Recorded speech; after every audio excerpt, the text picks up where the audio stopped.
Good.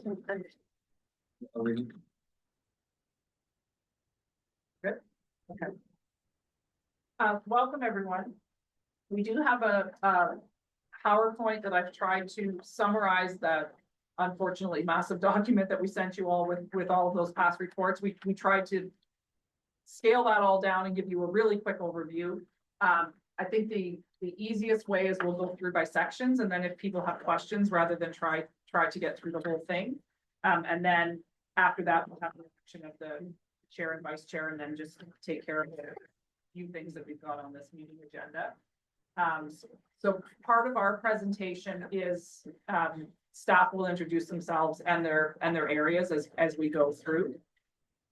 But we'll get started. So Carolyn did send you an email yesterday with a number of documents that we decided we wouldn't go through in detail this morning. They're very much similar to documents that you all, are familiar with, being members of council, being on other boards, roles, responsibility, code of conduct. We've got a media relations policy. Again, essentially the piece that's important there for you is that for media relations, we try to limit media commentary, official spokesperson to the chair and or the GM. But obviously, as a board member, you will be contacted by the media, and that's fine. The meeting protocols essentially is a carbon copy of the meeting protocols that you use at council, except we've taken out the pieces that aren't relevant for us, like the standing committee pieces and that kind of thing. And then we've got our human rights and diversity policy and our mutual respect in the workplace policy. So you did receive copies of all of those. We won't go through them in details, but by all means, reach out if you've got any questions with respect to any of them going forward. So in terms of our introductions and our org chart, we just find this is the easiest way to give you an overview of how we're structured. So obviously we've got the commission, we've got our accessibility advisory committee that reports into the commission. We've got my role as GM, and then we've got the commission secretary, and then direct reports to me are the information IT area, corporate communications, and then the various directors that you see here that I'll ask them to each talk about their area here. So go ahead. So hi, everyone. I'm Mike Greger. I'm the Director of Finance. In my group, we have 4 management positions, being myself, a finance manager, a purchasing manager, and another accounting supervisor that essentially takes care of the pension administration. We have 6 administrative employees that help support general accounting, purchasing, payroll. Payroll is more of like the timekeeping function for our group. And treasury rep, and then as well 4 bargaining unit employees. They work closely with my colleague Craig Morneau in the garage, but our storage department is administered by unionized employees. So we prepare the budgets and general accounting and the monthly reporting back to the commission. Obviously responsible for the annual audit for the main financials, and we also have a kind of a legacy pension plan that we have to audit and do, but now we switched to OMERS. There's residuals of that. Provincial and federal reporting is required, gas tax, various federal programs that we receive funding for. And some of those we do in concert with the folks at the city as well.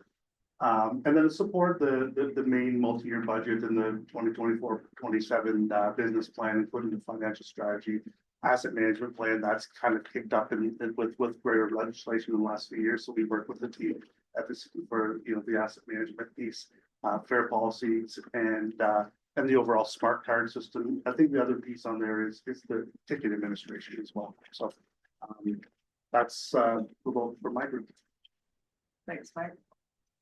Next week. Right. Oh, yeah, go ahead. Yeah. Question. Yeah. I can just explain, I'm just not unclear what the 4 bargaining unit employees are, what are their responsibilities? Are they just admin, but they're part of it?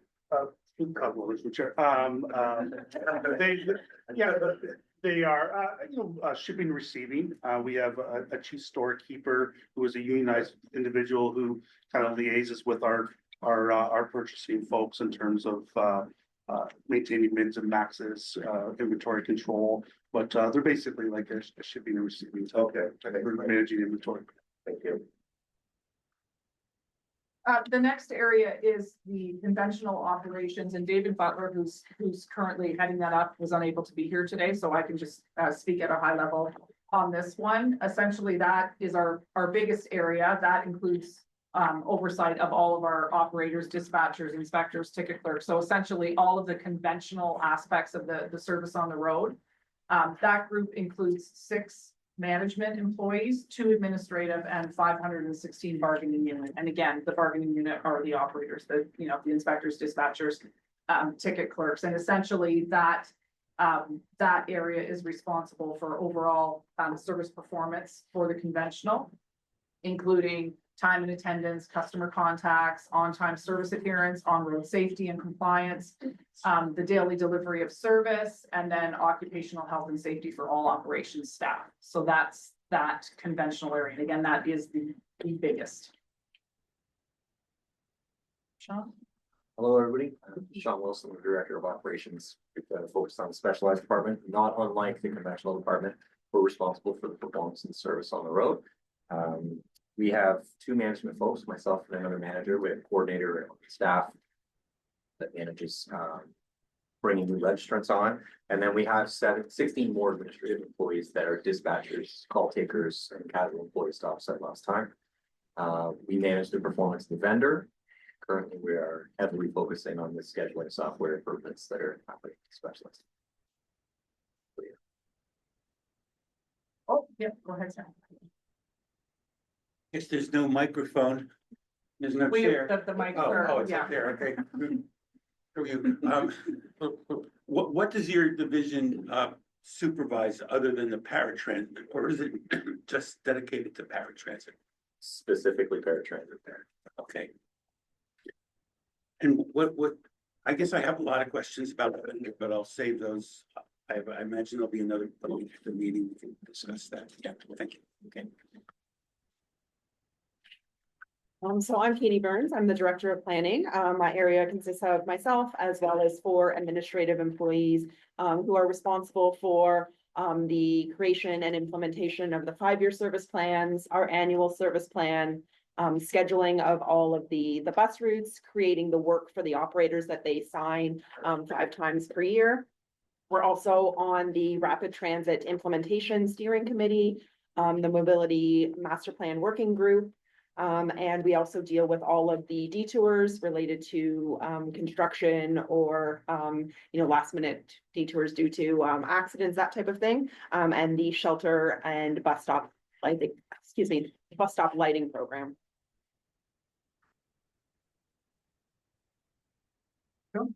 Hi, my name is Joanne Galloway. I'm the Director of Human Resources.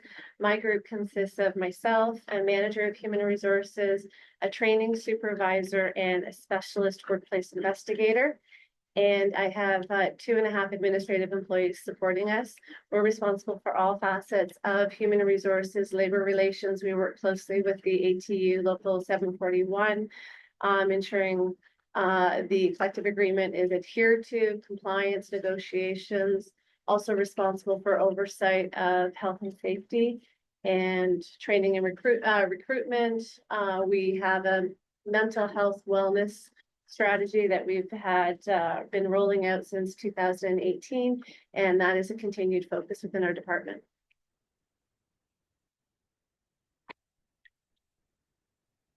Hello, I'm Craig Morrow, last but not least. So I'm in charge of the Fleet Facilities Department. We have 8 management people there, 1 administrative, 104 bargaining units. We're unique here at London Transit that we do everything in-house, bodywork, paint, collision repairs, and all the servicing of the buses, 24 hours a day. We're in charge of both fleet and facilities, both locations here in Wonderland, the satellite facility. We oversee the capital infrastructure programs, the annual bus replacements of both new and replacement buses, expansion buses, annual facility upgrades throughout the year, whatever it might be happens to the building, and upgrades and replacement of the shop equipment. Like again, we do everything in-house, so all the cleaning of the outside, snow removal, salting, we all do that in-house. And the annual service fleet program, we're also ensure the compliance with administrative transportation. we're kind of unique that we're one of the only transits in Ontario that have had zero infractions in 15 years in the garage. So it's been excellent for us for there. They do a fantastic job out there.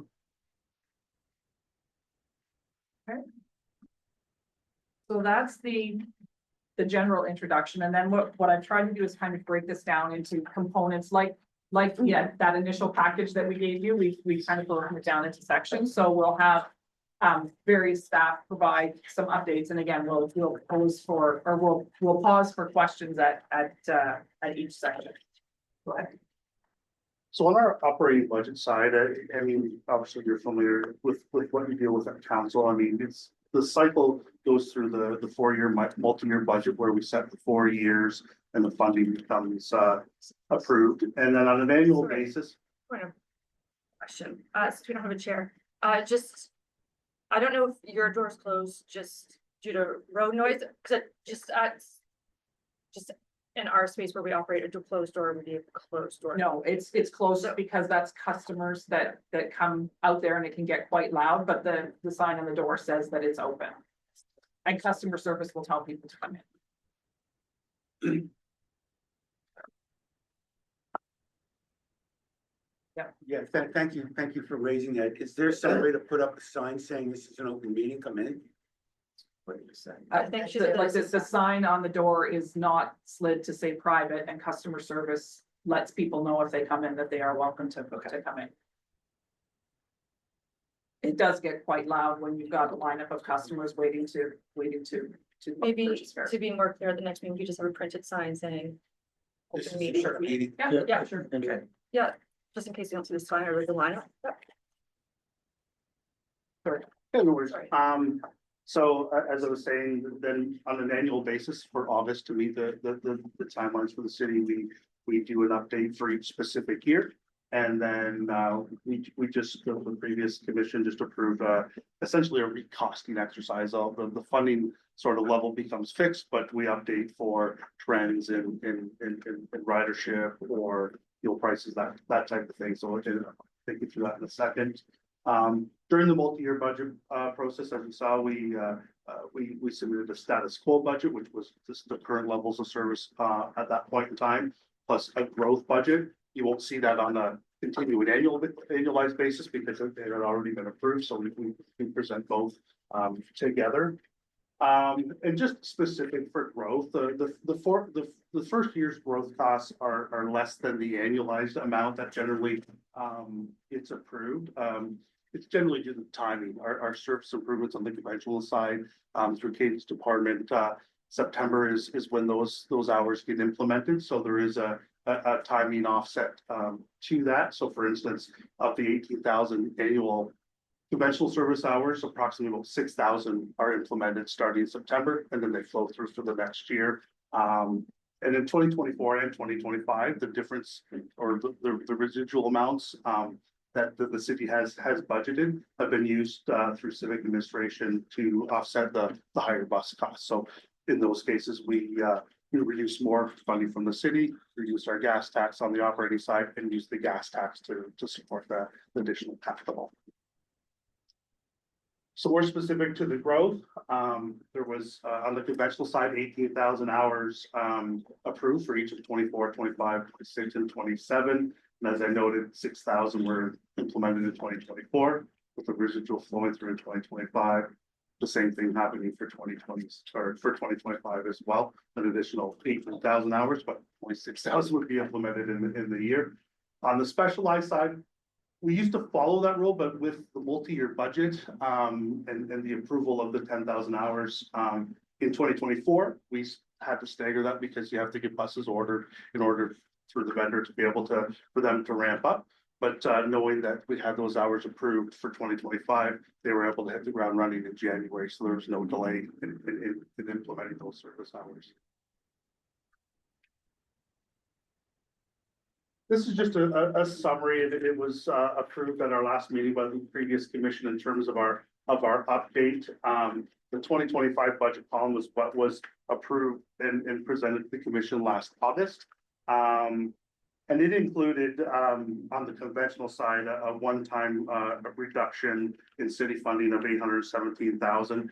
That was mainly due to identifying, again, kind of updates from the multi-year budget, submission. But, for the most part, it was, some favorable transportation revenues in terms of the tuition passes for the most part that we identified that, was going to be favorable to the original assumption. So we were able to provide that one-time reduction.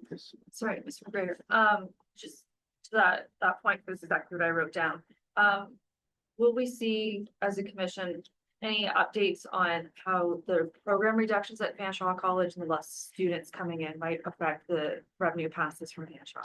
Yeah, you're actually going to see it in that, in this recosting update right here. So, we, through with our discussions last, June and July with Fanshawe, they were fairly optimistic with where that was going. However, and hence our ability to say, because the original multi-year budget, we assumed that level because that talks about the international students were there. So we were, fairly conservative with that estimate, and then it wasn't happening. So when we did the budget last August, based on what was going on, we're like, I think our revenue is going to be better. But you've seen the announcements and where things are. Those conversations have led to the fact that we're down about 3,000 students, and that's that material impact you're going to see in the second column, which is the recosting update. So we have about $673,000 shortfall from that plan. So it's kind of like in out, unfortunately. But so with that, we identified that we would, and there's a couple other ups and downs in terms of fuel. And I think with the carbon tax reduction, we're going to see even more positive. So that gives us a little bit more of a cushion, obviously. But what we identified was in that to manage the budget this year, that we would essentially identify to pull from reserves if we needed to. But like I said, if fuel comes in a little bit more favorable, then we can manage that offset. So that's really in terms of the conventional service. The next slide, I mean, it's the categories are a little bit different than the previous slide because it shows kind of an all-in salary, benefits, and various operating costs in terms of delivering the on-road service. So transportation service is really, the operators, the core area, inspectors, dispatchers, their salaries and benefits, insurance costs, uniforms, licensing, that type of thing. So that's 54% of our total costs. Fuel, 11%, fairly straightforward. Vehicle maintenance and servicing, that's Mr. Morneau's area of fixing the buses, servicing them, his staff's labor and time. Of that 87% on road. Facility maintenance, that's still Mr. Morneau's area, but that's the keeping the lights on, the fuel or the hydro and gas, and his engineering staff to keep the building in shape. General administrative of 7%, and other, which would be our contributions to reserves, that'd be interest contributions, that type of thing. But it kind of shows a breakdown of what our expenditures are. The next slide is the specialized service. We didn't have any updates. There were no material changes that needed to be made just for the recosting. But similar to the conventional service, there was a $678,000 one-time reduction that we identified last August. That wasn't a service impact. That was just a pricing update from the vendor price. We went to contract. Inflation came in less than what we expected. So when that price went down, we were able to kind of offer that adjustment. So the total, reduction to city funding for 2025 or 2020. We're in 2025, sorry, is about $1.5 million. Could you just really briefly break down the contracted services amount in terms of what the components of that are? That one's a fairly straightforward one to cost. Boygo delivers our service on a monthly basis, and they invoice us for the number of hours. So it's a fixed rate times the number of hours they deliver, and we're invoiced on a monthly basis. I'm thinking in terms of their personnel costs, their overhead costs, their profit margins. I mean, a breakdown, not just they give us an invoice. Yeah, I'm through the chair. It's an all-in rate. I mean, Mr. Wilson might be able to comment a little bit more on that, but essentially we go to tender and they submit a rate for X dollars an hour, and that's straightforward. Obviously, they're gonna build their profit margin in there. There is a fuel escalation clause in the contract, so if fuel prices skyrocket, that gets looked at through that process, but. Sure. And what about if fuel prices go down? Same. Same, Yeah, same. So we would get- benefit from that, okay?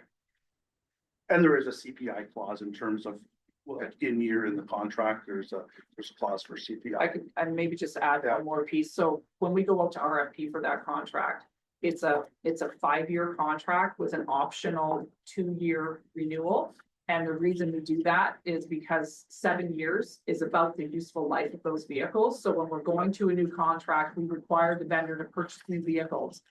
And we do it the 5 and 2 as an incentive for them to continue to perform because they may not get that 2-year extension if performance hasn't been good. So that's really the structure. And the previous commission just recently approved the 2-year extension. So we will actually this year, later this summer, probably be issuing a request for proposal for the next 7-year contract. We have to do it quite a bit in advance because it takes them over a year to actually procure vehicles. So, So that answers what my next question was gonna be, where are we in the 5-year cycle? yeah, so the 2-year renewal is in place and we will be issuing an RFP this summer. Was there a set of documentation that the previous board used in making the decision to grant the 2-year extension? How would we find that? It was a staff report. We can certainly provide you with a link to that. And I guess my other question is, I've been trying to look for the contract between the vendor and the agency, and the commission. How do I find that? We can provide you a copy. That's not something that we post publicly, but we've got a copy of the original bid award and the contract that we can share. Yeah, I think all of us would benefit from seeing that. Thank you. A question on that. Just as we go to the RFP process, realizing it's coming, wondering if any thought has been given to, I know the taxi industry approached council about the lifespan of their vehicles, because not all vehicles are used the same amount, and looking for some extensions as long as they're maintained, upkept, and pass road inspections.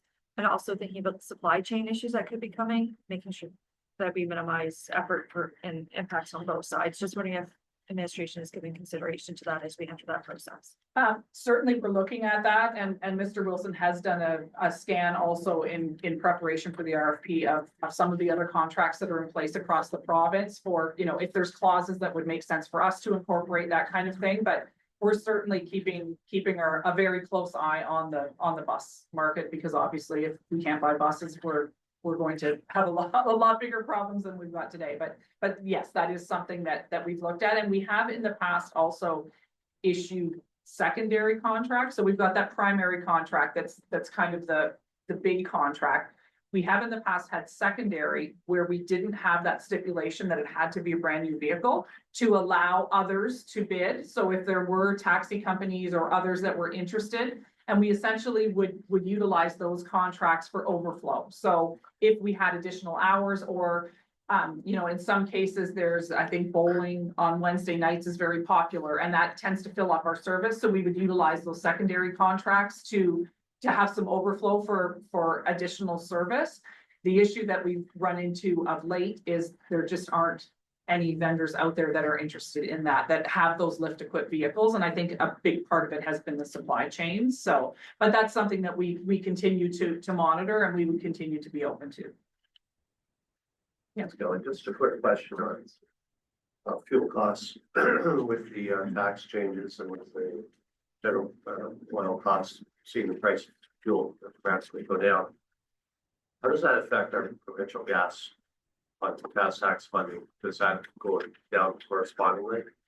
No, so the way the provincial gas tax for transit fund works is it's 2 cents for every liter of fuel that's sold, regardless of what the price is. It's just 2 cents per liter.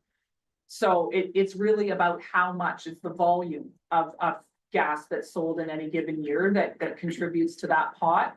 I will say during COVID, because obviously gas sales went down, people weren't traveling, the province did maintain the 2019 level of that fund so that we wouldn't see big dips in our annual gas tax allocation. So they maintained it notwithstanding the fact that the gas sales went down. We again continue to advocate for that to be increased, but it's not tied to price at all. It's tied to actual sales. Thank you. Can I follow up on that? So like, just generally, as we try to get people to drive more electric and hybrid cars and the gas goes down, is there a strategy for changing the gas tax to just like a stable, standardized methodology as opposed to incentivizing something we don't want people to buy anymore? That is something that we have been raising for the last number of years with the province. Both Opta and CUDA, Ontario Public Transit Association, as well as the Canadian Urban Transit Association, that there should be a different way of funding transit. And we've been agnostic about what that is. It's just, it doesn't make sense to continue to tie it to gas sales when you've got all of these other initiatives in place. So that is conversations that we've been having for sure. Yeah. I just want to really support what you just said and say, especially in light of our mode sharing shifts under what we've adopted, it would be a little bit circular and counterproductive to not take into account broader demand. Absolutely, absolutely. And you're actually potentially penalizing transit funding if you're getting people to adopt greener technology, going forward. So it is something that we continue to raise. But right now, that's the mechanism that's still. Do you go through AMO and FMC for lobbying, or do you have your own dedicated, you mentioned some of the associations, and I'm hoping that as part of what you talked to us about today, you'll include a little bit of information about these associations, particularly their legislative programs and how they work with AMO and other. Sure, and I can talk briefly about that right now. So the Ontario Public Transit Association is Ontario Transit Systems, and they work very closely with AMO.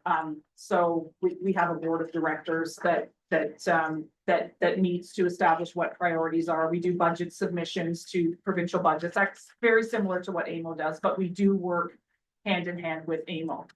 There have been times in the past where Opta and AMO have not necessarily been on the same page, and it was way back when the gas tax program was first initiated. AMO wanted the gas tax to be available for things other than transit, because if you look at AMO's membership, there are a lot of municipalities that don't have transit operations. So they wanted a piece of that funding to be able to use for roads, bridges, those kind of things. So in that specific case, we weren't aligned with AMO, but Opta continued to advocate for, no, that money should be transit only. But that's not to say that we still don't communicate. Same thing at the CUDA level, which is all transit systems in Canada, works very closely with FCM. So yes, there is that definite tie. That's very helpful. Yeah. And if I can just interrupt, sitting on the AMO board, I know, especially through the pandemic, AMO and all organizations worked really closely with the provincial government to make sure we were able to get funding to exist, right? And AMO was a key partner in getting the Safe Restart funding that essentially kept transit systems in the province operating throughout the pandemic. So go ahead. So the next slide provides that similar breakdown as to conventional in terms of where the dollars are spent. And you see call taking, trip assigning, that's sort of the internal brokerage service fees or percentage of 11%. The contracted service, which is the outsourced piece, at 88%. So you don't see that fuel breakdown or various things like that. And then the general administrative costs. So pretty much on road. Every dollar gets spent that. The final slide is our capital program, and it highlights for 2025 that we have bus replacement remaining from 2024, so that carried forward. That just ties to the timing of when that bus order came in, but generally we through the multi-year budget and through the next 10 years, budget around 17 replacement buses a year. Craig had spoke to facility upgrades, that's, air makeup units, paving, whatever needs to happen at our two facilities within that funding. Fair processing equipment, we do have some life cycle improvements that need to be made in terms of our smart card system and the validators on the bus. So that's what that project is.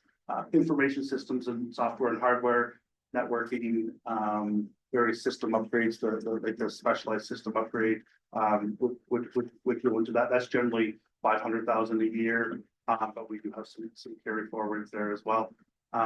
Shop and garage equipment, service fleets. We purchase vans for the inspectors. Sorry. Thank you.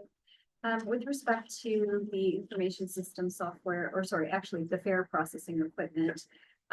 So just reading the background, it said that the smart card readers were up for, we're no longer going to be able to use them because of software upgrades and things like that. How long do you anticipate the new ones that are installed to be able to be actionable? We're just working through with our vendor right now on a statement of work. So we work through that contractual piece and then they'll give us a timeline. The urgency in that is due to the fact that they aren't able to service and replace our current piece. We have a small spare ratio. But I'm not really sure until we get the details from them. I would think within the year, we're talking about that. They have to include it into their sprints and their manufacturing, but it's a project that's on our work plan for this year. So The last ones. She's asking how. sorry, now that it was 2013 we put them in, so they were 10, 12 years. I can follow that. Is it the same vendor? And and they'll be the same cards, I assume. Yes. You replace the tap. The one thing about these units are they're more future proofing. They're scanners and different type of technology. Obviously, we would have to work with the software to be able to implement that, but the current ones don't have barcode readers or things like that. So it's their next generation kind of model. And then just when you see the Highbury facility rebuild, that's the large project, and we've had only 5 million of the 199 million come through at this point, and our zero emission bus pilot. I have one more question about the smart cards actually. Will they upgrade also the web portal where you go to add money to your smart card? That piece at the moment won't change. It's the same vendor, it's the same system, but if we wanted to start talking different types of technology or different apps or that type of thing, that would have to be adjusted.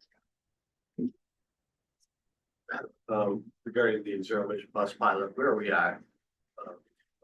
We actually have a slide on that. If you want to wait, I can. Sure. I can. That's fine, yeah. That's it for you. Yeah. And so, yeah, we'll do budget question, sure. Great. I was wondering, reserves, are they all kept? So obviously they're kept separate for whatever program or service they're intended for, but in the actual bank account, are they all put together so that we get more? Well, through the legislation or the requirements of the gas tax and those reserves, they are separate accounts. So we maintain separate accounts, but based on our volume, we do get preferred interest rate in terms of that. So, and that's part of the requirement is that interest has to go back into the fund to support whatever that was for. So there's a great report that was in March that breaks out all of it. I always say that it's a very because it gives you a good snapshot of what the reserve is, what it's for, what we say our guidelines are in terms of maintaining that reserve, and then a projection with the 4-year multi-year budget in terms of where we think that's going in the future. So, And do you have an investment strategy, or they're all kept separate in what GICs or? Yes, I mean, when we used to go to tender or put out for various GICs, but with our banking contract, the Bank of Nova Scotia has been very good in terms of providing just cash investments on the accounts, and we compared them to a GIC, and for a long part, they were greater. So, and you saw that with some significant surpluses in the last couple of years with interest rates skyrocketing, our reserves did very well. And so on the operating statements, you would see this high interest income piece, but then you'd see on the bottom side this contribution to the reserve, because on the gas tax side, you can't leave it in operating, so you would have to contribute it back to the reserve. Yeah. Okay, any other budget questions? No, okay. So the next piece is just a quick walkthrough of our business planning process, and our thought around this is a lot of the reports that you'll receive going forward kind of all tie into this process. So this is just to kind of give you an overview. So we established 4-year business plans. Historically, we were off of the council strategic plan. So this past cycle, we actually kept the previous plan for an extra year so that we could get this back in sync. Obviously, that allows us to make sure that our business plan is better tied to the city's strategic plan and also the multi-year budget. So it just provides for a much better tie.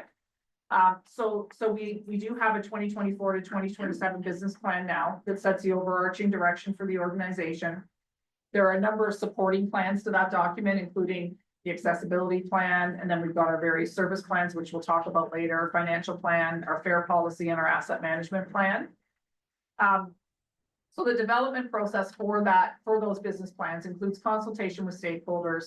We do an assessment of performance against our previous plan. We obviously look to align with objectives for the City of London's strategic plan. And then again, that overall multi-year budget, we want to make sure that we've got a business plan that we can actually achieve based on the budget that we've got to work with.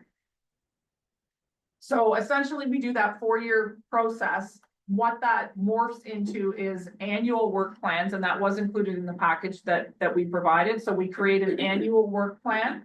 We report on that quarterly to the commission. So once a quarter, you'll get reports from each of the areas talking about all of the elements in the work plan that were due to be completed in that category or in that quarter or undertaken in that quarter, and you'll get a status update on those.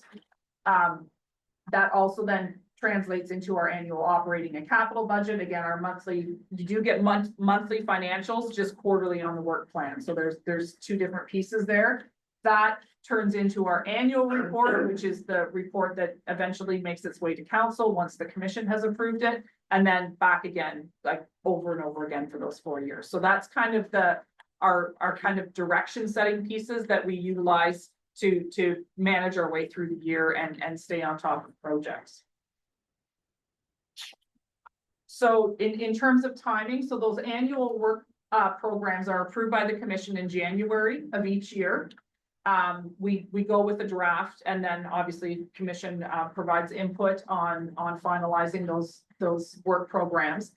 And the initiatives are based on achieving the key objectives that are in that business plan, our resource capacity, our available budget, etc. Again, we provide quarterly updates against those. The annual report is usually approved by the commission in April or May. That it's the meeting following the audit, because we have to make sure that the audited financial statements are received by the commission, and then we do the annual report the month following.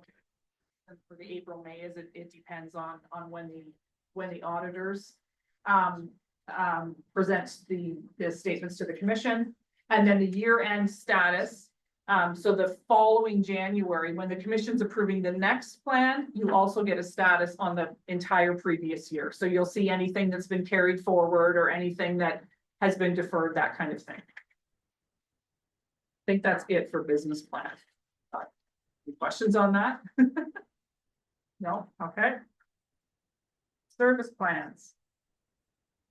Yeah, so we prepare 5-year service plans, and these are prepared in cooperation with consultants, taking input from through stakeholder consultation, reviewing the previous 5-year service plans to determine which of the items that were initially presented in those plans, if they were all implemented or if there were some that were deferred due to other more pressing matters coming to the forefront over that period.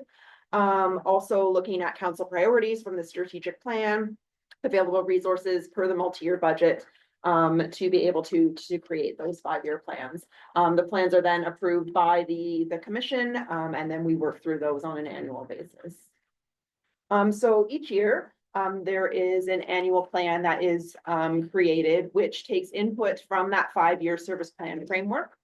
And then also evaluates feedback from stakeholders, including the riders as well as operators, and looking at current operational considerations. When we create the 5-year plan, it's based on what we think will be warranted over the period based on the information we have at the time of plan creation. But as you know, things can change over that period. So we reevaluate on an annual basis to determine what the priorities should be for that given year.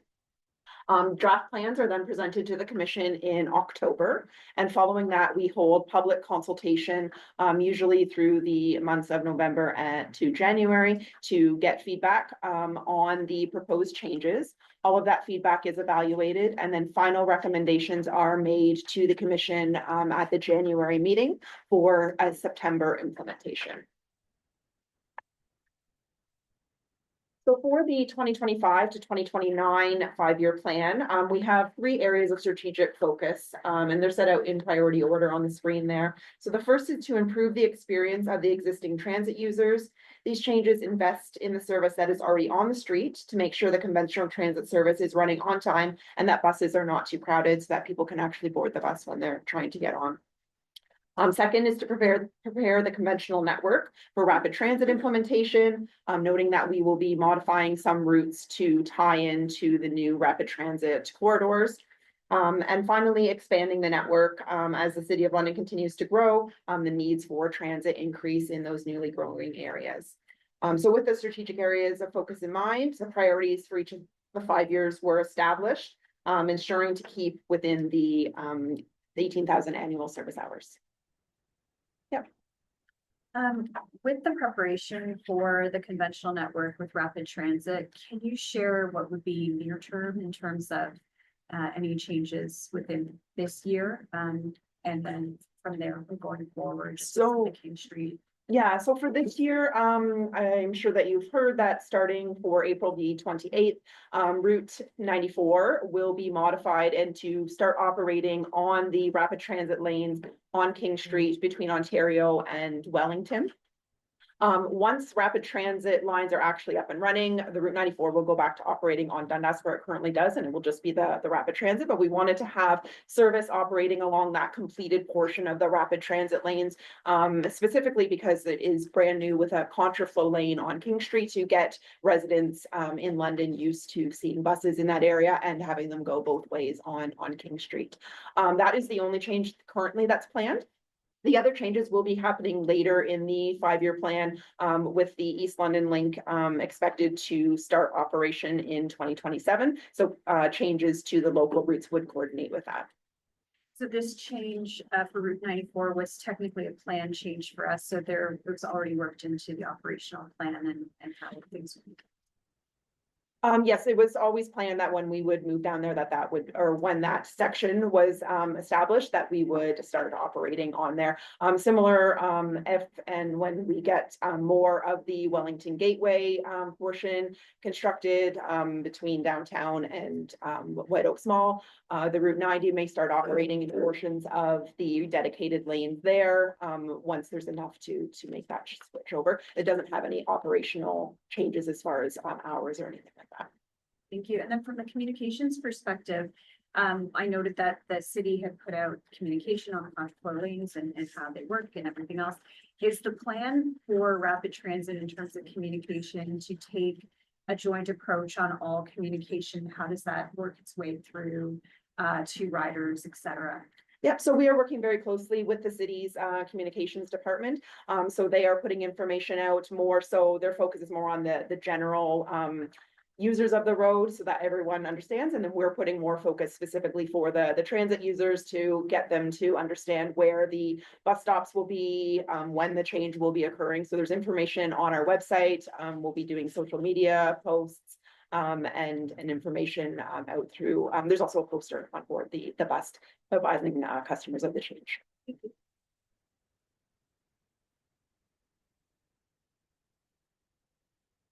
So the implementation strategy for the 5-year service plan wanted to look at ways to minimize the impacts to customers. So we're looking at pairing service improvements together by route, as well as doing interlined routes at the same time, so that we're not seeing multiple changes on the same route over multiple years to minimize any impacts that might have to customers.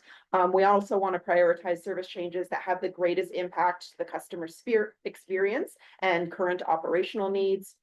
Prioritizing improvements that help improve equity of service to vulnerable neighborhoods, and distributing service improvements so that service and peak vehicle requirements is not onerous in 1 year, keeping in mind that 18,000 hour budget that we currently have.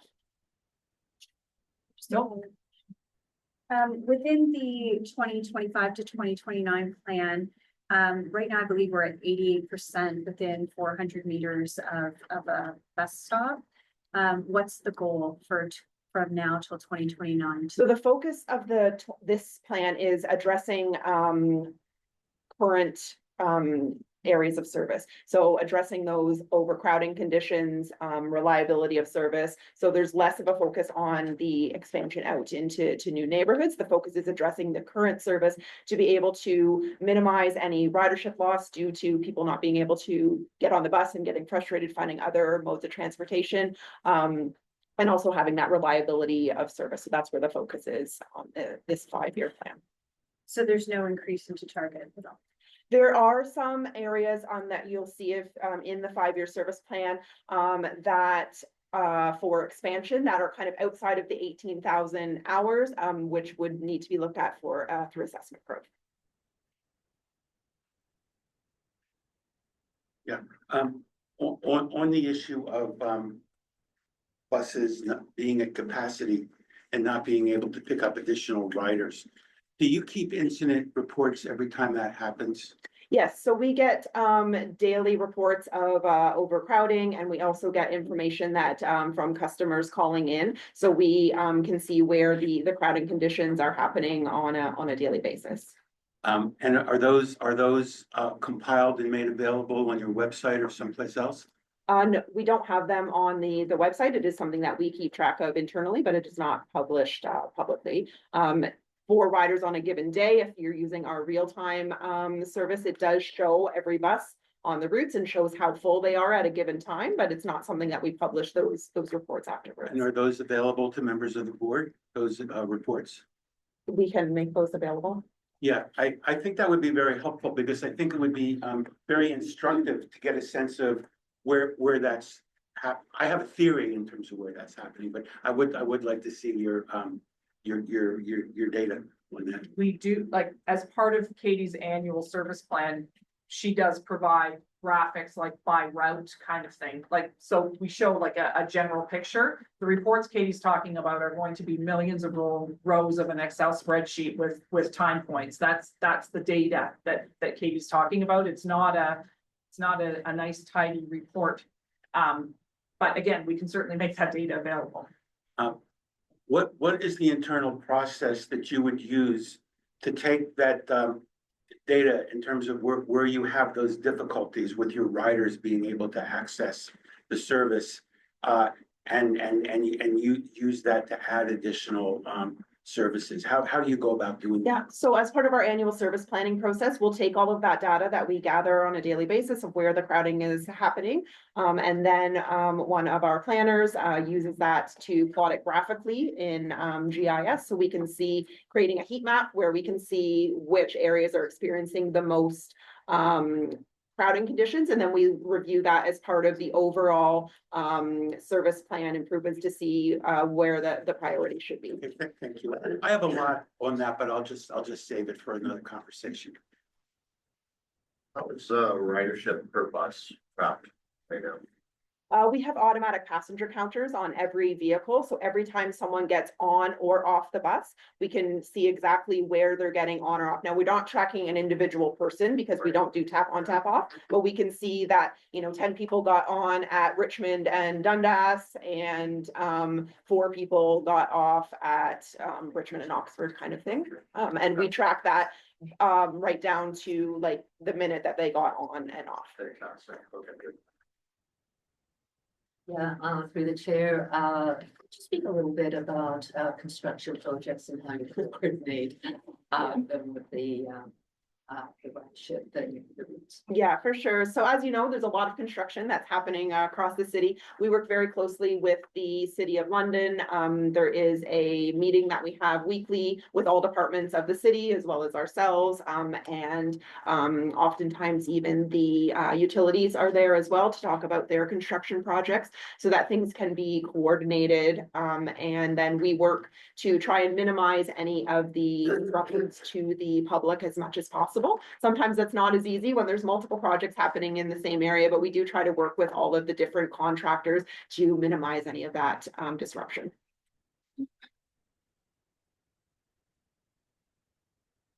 So specifically for the 5-year or the 2025 service plan, I should say, this is what is been approved for implementation for September of this year. So there's both routing modifications and frequency changes that will be implemented for August the 31st. The Route 10 is going to be rerouted to operate on Wonderland. Currently, it only operates between Southdale and Sarnia and then turns on to Sarnia to go to Western University. The change will have the route continuing to operate on Wonderland all the way up to Fanshawe Park Road and then to Masonville Place. This will provide a single route that completes almost the entirety of the Wonderland corridor. So operate all the way from Southdale to Fanshawe Park Road, which is something that we've heard a lot from our customers, having that direct service along the entirety of Wonderland. With that change, there will be a removal of the Route 10 service along Sarnia Road. So in order to maintain the capacity and actually increase it a little bit, we will be implementing the new Route 127 that will operate between natural science and the Capulet and Oxford area to continue to provide additional capacity, as we know that Sarnia Road is a very busy, especially with students in that area. So this will have an increased frequency over what we currently see with the Route 10 along that corridor. And then in addition to the routing modifications, we're going to be doing some frequency improvements on the Route 28 and Route 90. Not only will this see improved frequency on the route, but it will also improve the reliability because we're able to extend the round trip time on those routes to ensure that the buses are operating closer to schedule.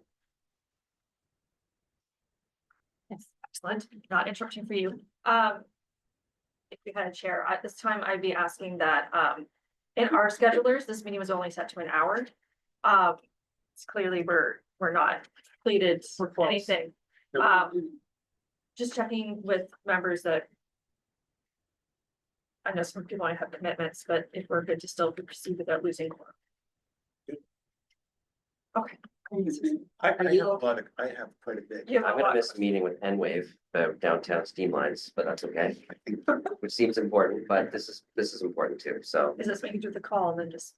I can step out for a call. I don't want to miss anything, but. We're very, I mean, we're pretty. No, they're close both to being important. through We this. have to, I think we just have to be conscious about blocking the right amount of time for staff. There's probably gonna be a lot of questions at first with newer folks that maybe wasn't anticipated, but I'd still like to proceed. I'm gonna have my staff listen in for now. Go ahead, Sean.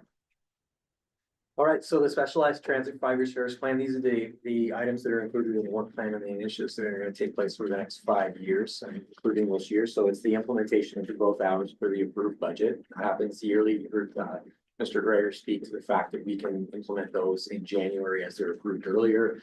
We can work with the vendor to ensure that the vehicles are available to implement immediately.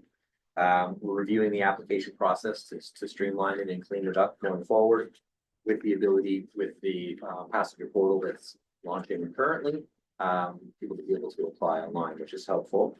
Review eligibility criteria with respect to conditional eligibility, so people that may need to use the service, through inclement weather, but they may not need it when the weather is nice. Integration with conventional service, eventually when conventional service has capacity to ensure that we can fit people on, and then a booking window review. So that's our focus over this period. For the specialized service plan for 2025, we had the addition of 10,000 growth hours that were implemented in January of this year. We added 4 additional weekday vehicles between 8 and 6, so 10 hours a day for 250 days, using up to 10,000 hours. All of it will be used this year. When there is lost service based on vehicle or resource availability with the vendor, we reapply those hours to off-peak times where we don't require an additional vehicle. Happy to say that we've been able to add some service on the weekends recently to use up some of those hours. And then my primary focus right now is finalization of the implementation of the new scheduling and booking software system that's in place. Thank you, and just high level. Excuse me, in reading the timeline of the previous documents, it looks like there was a target of May 2025 that had everyone within the system based on alphabetical order back in on the booking system. I'm just wondering to target where we. There's no here. We're good. So we've completed the testing, which went really well. We've sent out the initial group of invites alphabetically. We went A first. There's 286 registrants with A as their last name. So that went out. We would expect that we'll get some responses this week. I think we'll probably get some today. And then we've also put a poster on the buses asking anybody that isn't today or alphabetically that if they're interested to reach out to us right away to start utilizing the system. I'm hopeful that we'll get it all done by May. With the registrant base some of it may require a little bit of additional help to learn how to use the system. Our intention is to roll it out completely to everybody with the invites and then manage through that process through the next month. Wonderful. And so we'll see an update to target at the next meeting in terms of where we are and how many. The commission receives an update from me regarding specialized system and implementation every month. So that's phase 1, essentially scheduling dispatch software that went in on January 15th, not without some bumps and bruises along the way. However, I can boast that we're doing about 200 additional passenger trips a day than we were in the previous system. So there's been some great improvements with access to trips. It's required some flexibility from the passengers inside of the policy. But it's great because we're completing more rides. We're still working through some parameter improvements with that system each day. Tell you that I have a meeting every day with the vendor to go through some of those things that we can do to improve it. And then phase 2, obviously, is the passenger portal piece. Tell you that the testing went incredibly well. We're pretty excited about the impact it's going to have for the riderships. Just a point of clarification, if I may. So the online booking system, is it just allowing people to book in like 3-day like out increments right now, or you can book like a month out? So I know. we have a 3-day booking window. So the online booking request is going to be the same as if somebody called in the morning on the phone to create that parity for people. The 3-day booking window offers people the ability to plan ahead, but it also offers them to work to find an alternative if the ride isn't available. So you've seen in the previous slide, we talked about reviewing the booking window for the timing. Through reviews with APSAC committee and other agencies and best practices in the industry. Through 3 days is a very solid effort to allow people that flexibility and still be able to plan. To ensure that there was some parity with everybody, when somebody puts in a booking request online, it comes in and it timestamps the time. And it's no different than when somebody calls in and it timestamps when they hit the queue.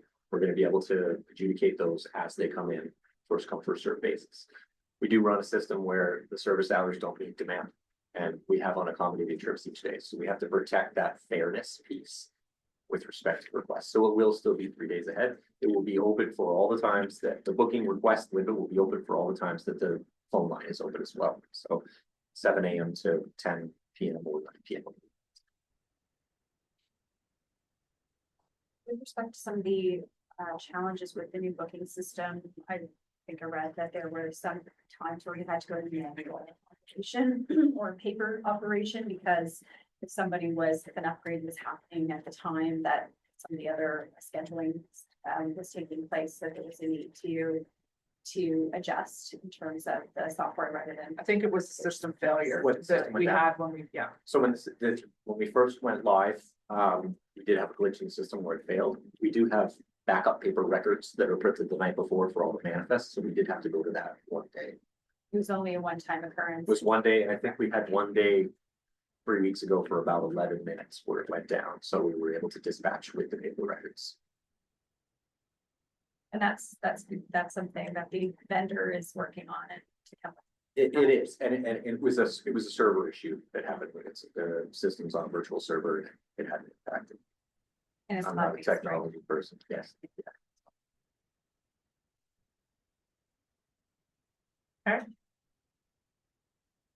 I'll skip through this next piece fairly quickly, just because we are short on time, and you will be getting an annual report that's going to encapsulate all this, so like. Yeah, I think before you leave the specialized service plan, I did have a few questions about the paratransit service, and I want to make sure I'm doing it at the right place. And I want to be, I want to recognize that you are attempting to make a lot of improvements based on things that you've heard from the public, and I want to acknowledge that. Yet I continue to still hear from people a lot of dissatisfaction. And my hope is that as this new service plan gets rolled out, some of those hiccups will be alleviated. But a lot of the complaints that I hear are systemic in terms of the nature of this service and the fact that it's being delivered by private vendor. And I guess my question, it goes back to something I asked before in terms of the previous board has approved a 2-year extension. Has the previous board acknowledged the possibility of bringing, and I'm not talking about the entire conventional service, but has the previous board looked at the option of not conducting another request for proposals, but actually internalizing the paratransit service? Has that been looked at as a possibility? I can touch on that. So back in 1998, when the city actually transferred responsibility for specialized service over to LTC, that was part of the study at that time. It was determined that contracting, like the current provision, was the way to go. We have not in depth restudied that. We continue to be one of the most effective and efficient in terms of all of the metrics that go along with our operation. So it's not something we've revisited. I can say it's not something that's unheard of. It would be a significant undertaking because we do not have the capacity at our facilities to maintain those vehicles. Like it's not something that you could decide to do and say, we're going to have it up and running in a year, because it would be a massive undertaking to do that. But that's not to say it can't be done, and the study could be undertaken. But it's not something that's been looked at recently. Okay, I noticed from your, thank you, because I've just been looking for documents responsive to that, and I'm not finding them. So that saves me a lot of search time. My next question deals with the committee structure, and I noticed on the organizational chart, there is an accessibility committee. Is that committee, the terms of reference for that committee? Is that specific to the specialized paratransit, or is that for everything? It's for both. It's for both, Okay. both sides. And I've been trying to find the back agendas and minutes. They're all on the website on the same page that the commission agenda Okay. is on. So could you just really briefly tell me a little bit about that committee? Is that committee fully staffed? I mean, how many members on the committee? Well, that I know from the website, but are there vacancies? How can that committee be improved? That is just a general question about the committee, as well as the relationship between board members in that committee.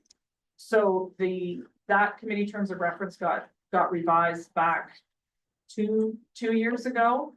To add one member of the commission to sit on that committee, and that member of the commission had to be a member of council. So that was something that the previous commission implemented. Councillor Pribble was the rep on the advisory committee for the last period. Essentially, that committee gets established like the city's advisory committees with each new commission. So their term is the same as the commission. We do have a couple of vacancies right now because we've had a couple of resignations and we're just in the process of putting out advertisement to gather feedback from people that are interested.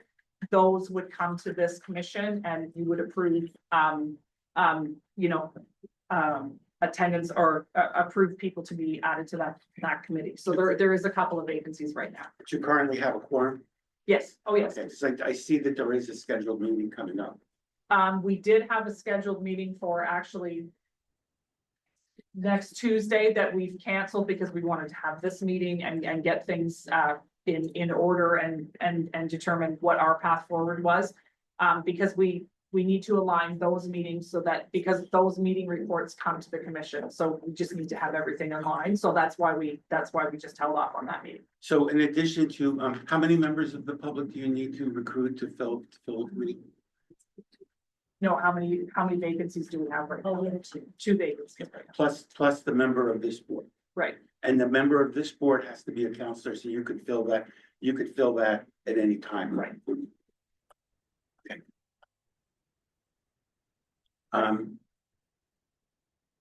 I guess my other questions are really detailed operational questions about that committee, so I'll save them.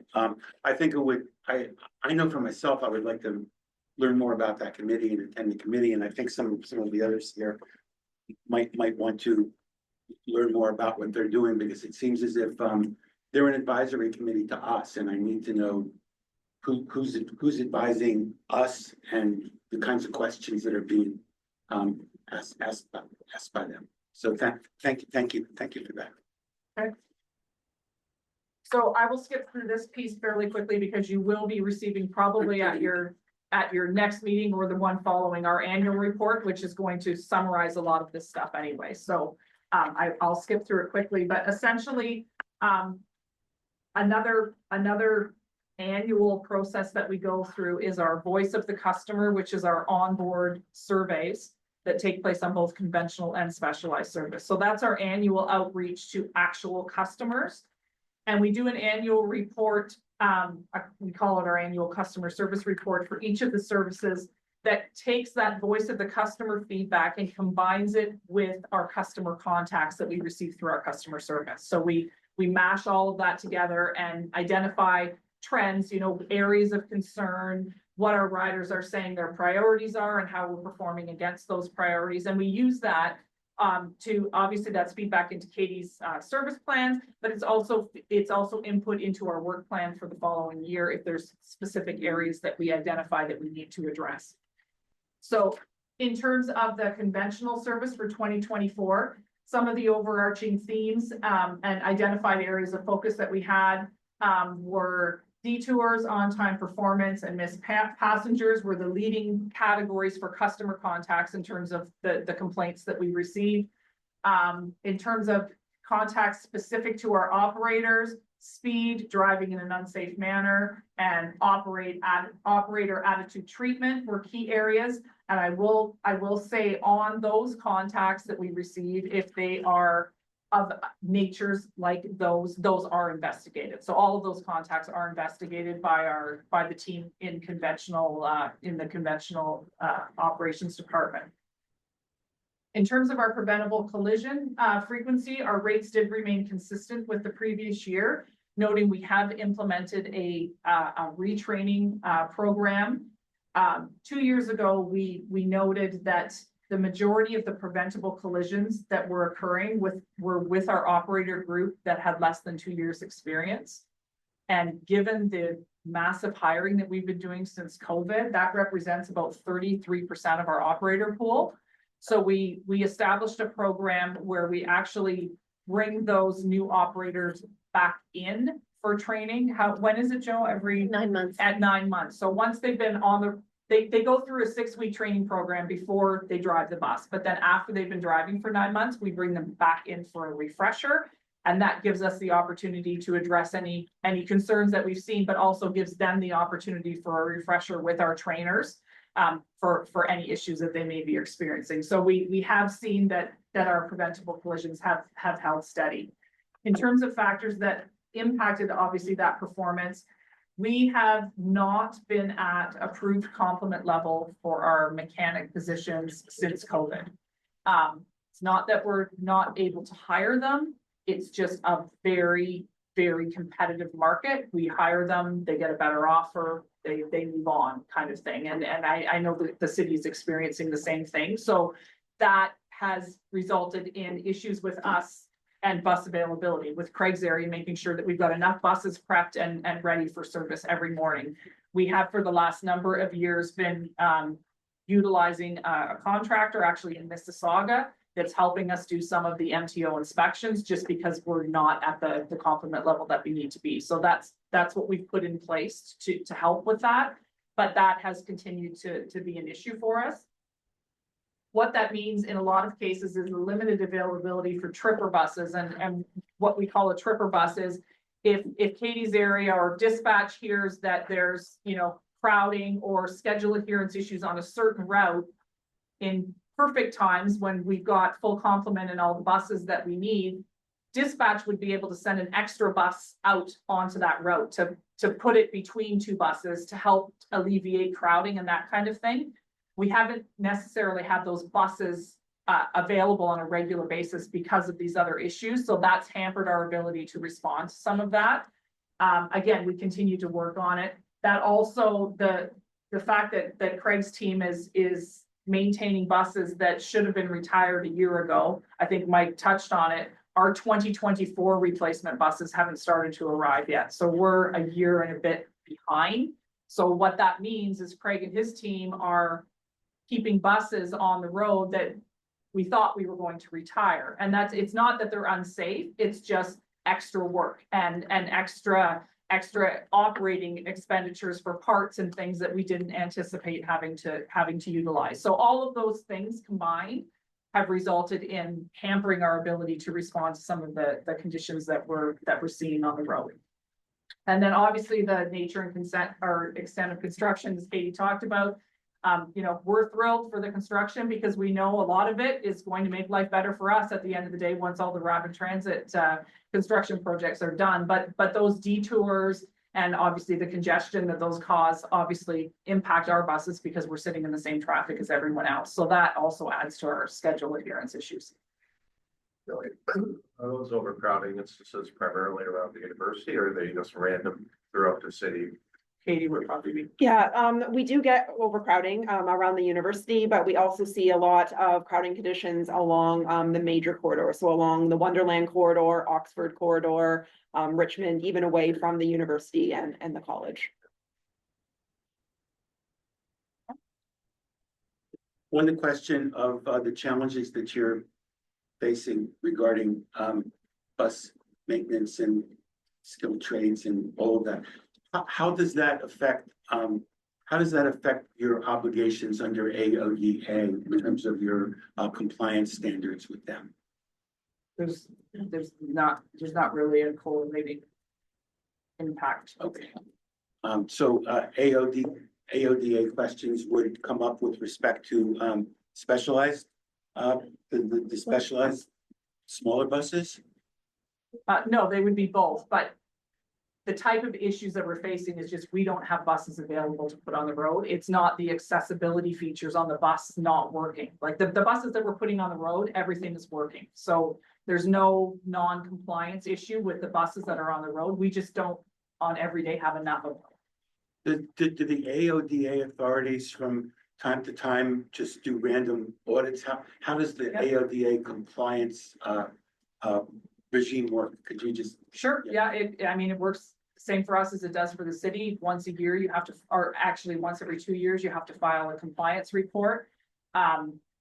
We obviously do that. We have been subject in the past of an audit. We actually have one right now.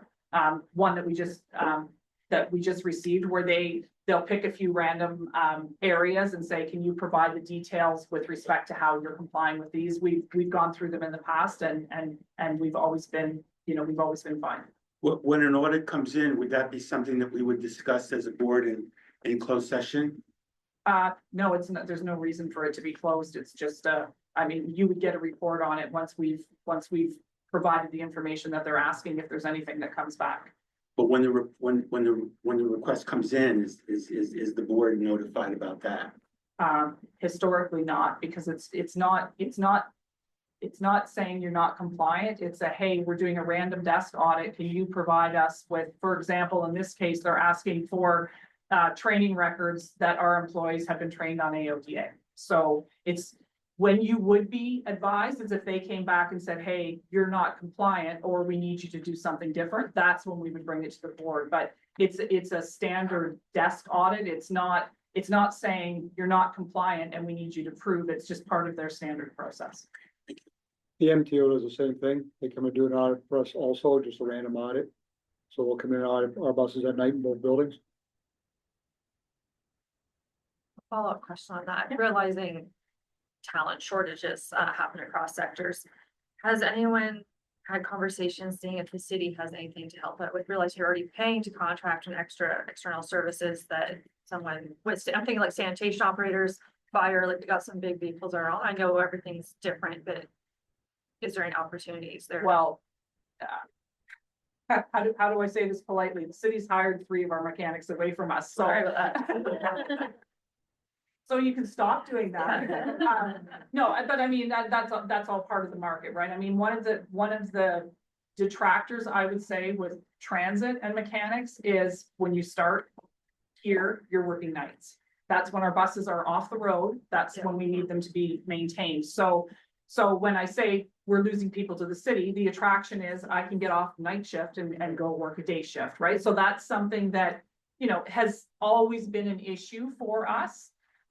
But again, it's not that we haven't been able to hire. That's the thing. It's such a competitive market right now. And this is not just a London thing. This is across the province. And the 310T requirement for heavy duty diesel mechanics is an Ontario thing. You know, we've heard from a number of people, we should be talking to the province. We've talked to the schools. You know, we've talked to the colleges. Actually, one of our mechanics teaches at Fanshawe. He brings students through here for tours, and we try to recruit. So we've implemented an apprentice program to try. So I mean, we are trying all kinds of things. It's just one of those situations where that sector right now is one of those sectors where it's just very, very competitive.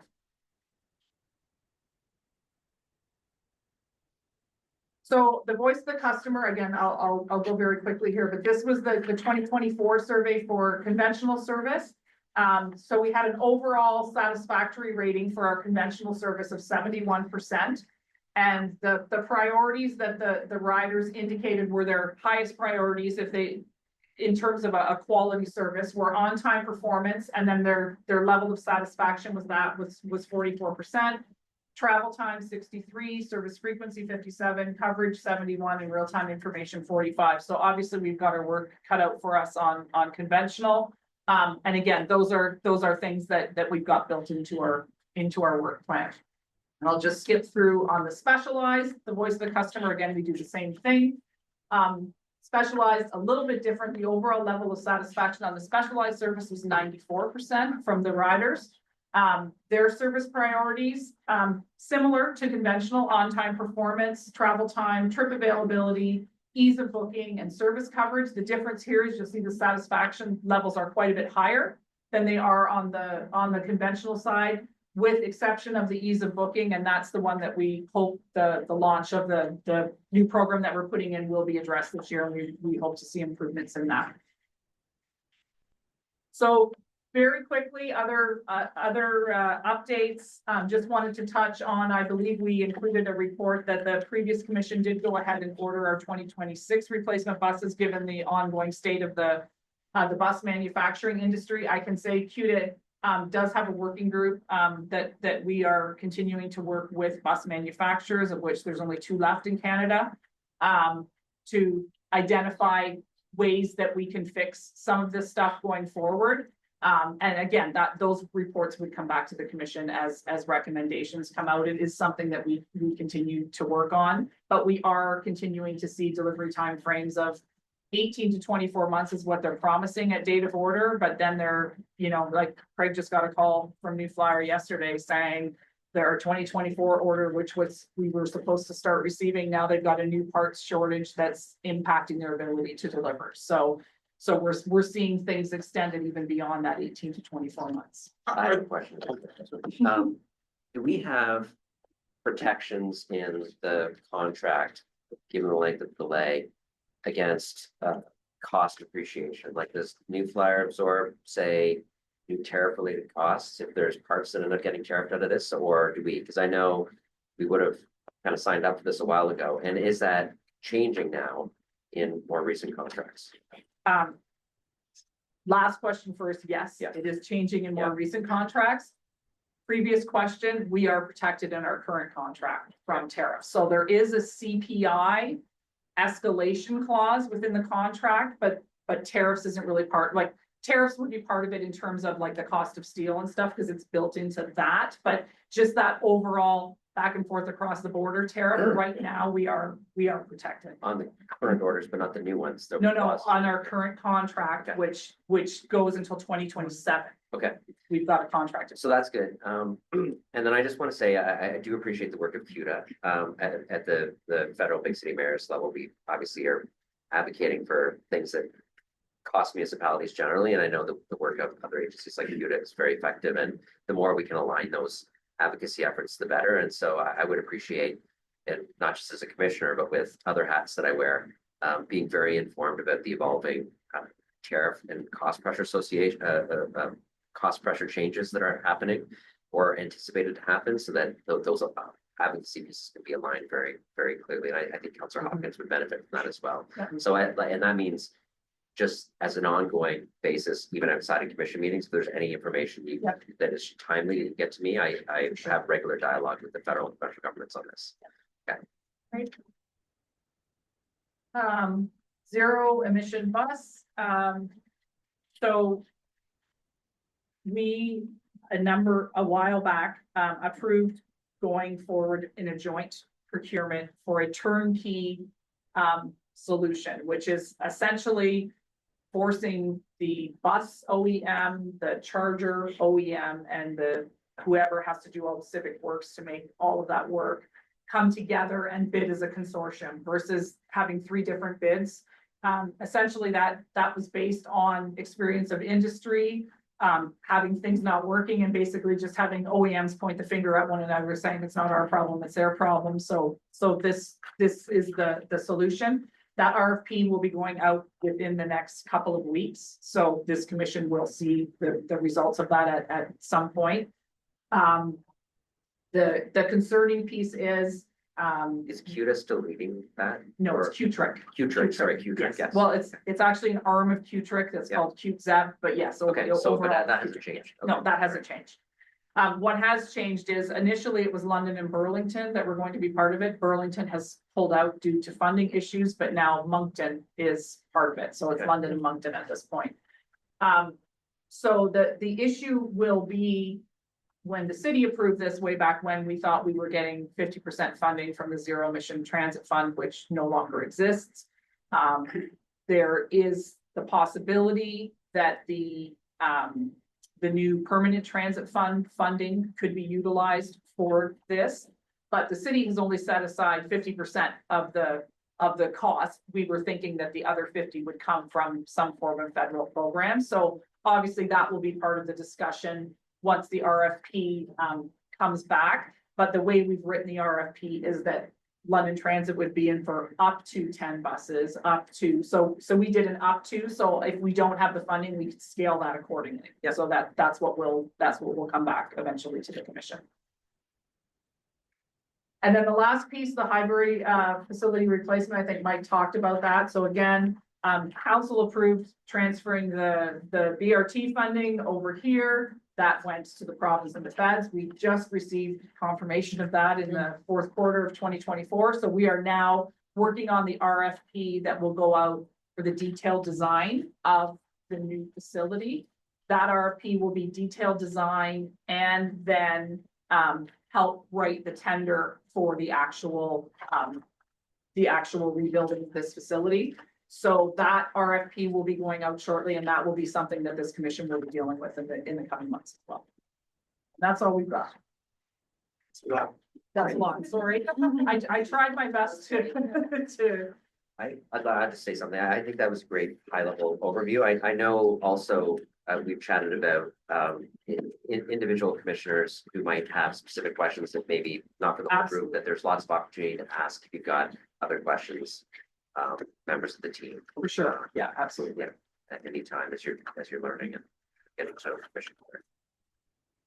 So Carolyn can handle the election of the chair. Okay, so we will move to the election of the chair and vice chair for the commission for the period of April 16th today, ending December 31st, 2025. I would ask now for nominations for the position of chair, recognizing that a seconder is not required. Councillor Lehman, I'd like to put Councillor Schuyler's name forward, position of chair. are there any further nominations? Will you accept the position? Yeah, sure. Okay. I just need a mover and a seconder to close the nominations. Seconder. May I have a second? Any objections? We will move now to the position of vice chair. May I have some nominations, please? Their nominations. Sure, I'd like to put Councillor Tristel's name forward. Vice chair. Are there any further nominations? Mayor Morgan? I'll nominate Councilor Rahman. Or Commissioner Rahman. Sorry. Are there any further nominations? Could I get a mover and a seconder to close the nominations? Councillor Lehman and Councillor Rahman. Any objections? Will you both accept the position? And then we'll move to a voting. Yes? Yes. Costa, yes.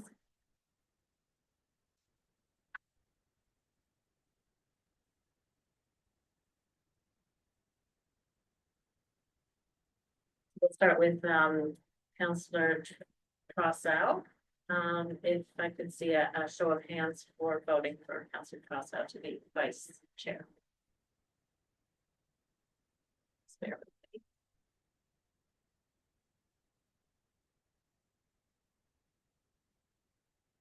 I see 3. And for Councillor Rahman.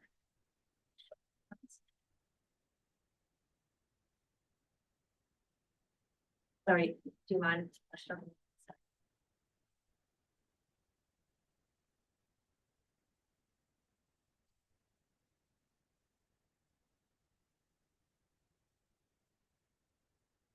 Okay, so the majority was for Councillor Rahman. And I just need a mover and a seconder to close the voting.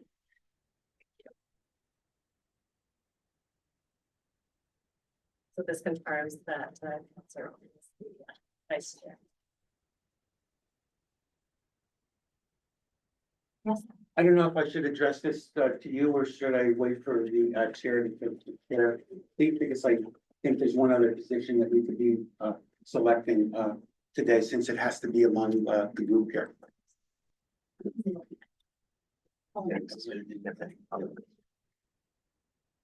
All right. Yes, Mayor. I'd like to nominate Councilor Trossel to be on the accessibility committee as the commissioner representative or the council representative. Staff, you're good if we do that right now? Sure. Yeah. So I'm gonna send you. Yes, please. Second by Councilor Hawkins, Thank you. Commissioner Hawkins. And question, sorry, yes, question by Commissioner Robin. So because we didn't have that written on our agenda, I'm just wondering, and there's no numbering for any new items. So I'm just wondering how we treat that on the agenda. I agree we need to do it, but I just want to make sure we're following the practice in terms of. I may. So we had intended to, there's other positions that need to be filled. There's the Western Fair. And this position actually was going to be on the next official agenda. So. Yeah, I mean, you've just taken the chair, you could also just approve amend the agenda and that. Yeah, you can rule us out of order.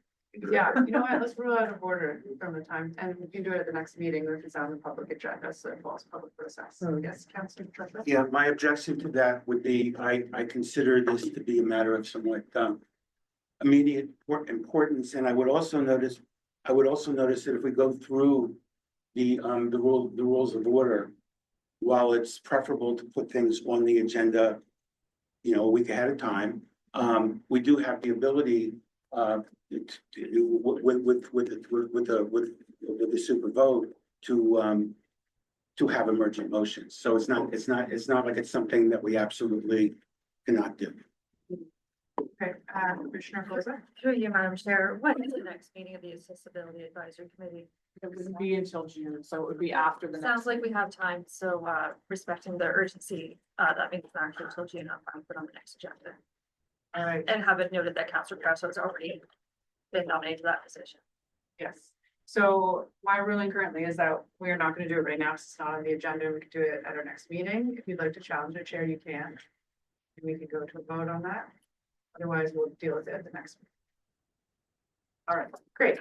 Okay, thank you. And Councilor Trossel, your name is definitely noted as desires for that. And it sounds like you have a good bread too. So, all right, so that is part 3 done. Part 4 communications. We have 2 from the city clerk. Do you need a motion to receive them?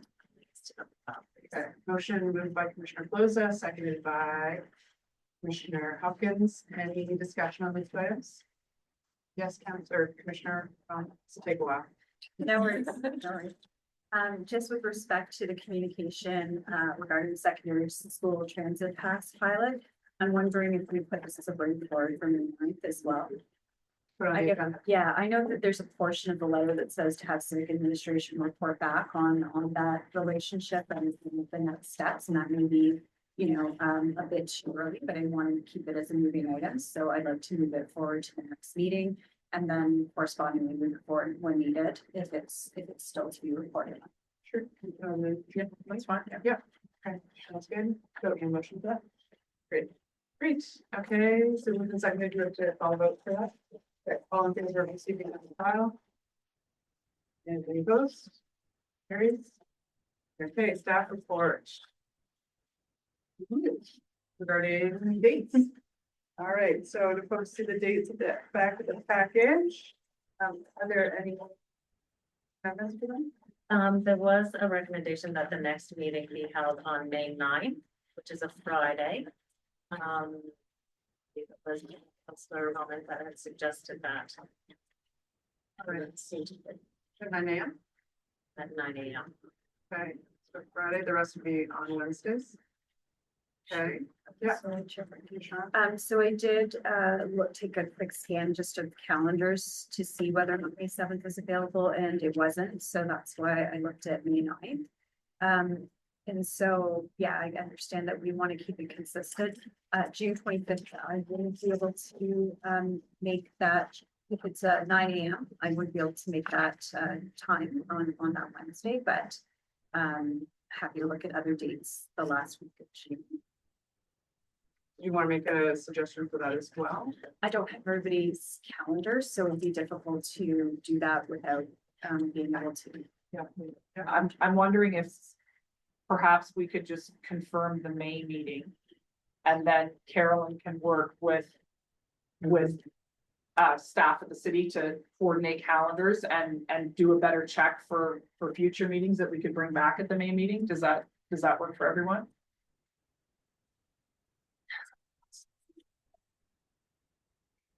That work for everyone? Confirm the May That's 9th. fine, I'm just questioning who's not available May 7th at 9 a.m. Sometimes we have different things in our calendars. Yeah. Before we change it, I'm good. It was Council Rahman that raised it. She's available. I'm not available. Commissioner Rob Lehman? It'll be tough for me to make that one. Okay. I can make it work, but probably slowly we will work. I'm fine with the 9th at 9 a.m. That Okay. accommodates him. Is everyone fine with the 9th? And, okay, so maybe I'll take a motion then to approve Friday, May 9th at 9 AM as the next meeting, with the subsequent meetings being cross-referenced with our calendars.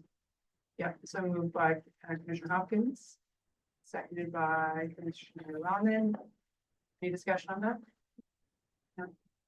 Sorry, I just have a question, because we discussed the length of the meetings, should we set? Yeah, 2 hours, what do you think? I mean, you guys would be doing the agendas. Point of order. Sure. What is in our rules of procedure in terms of meeting lengths and extending them?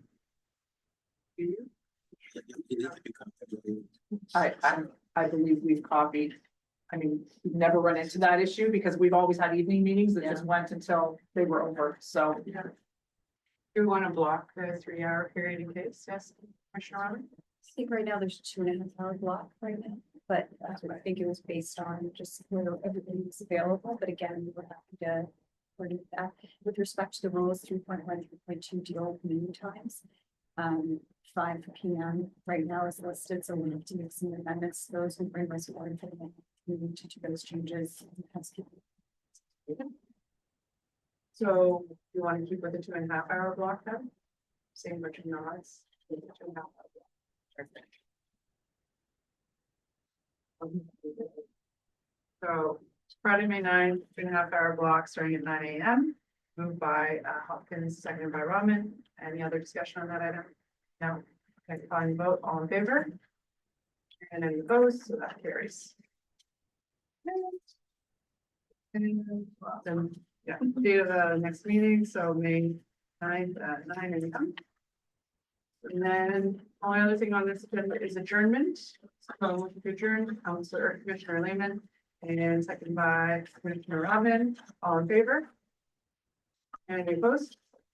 Okay, that carries. All right, thanks everyone. for the great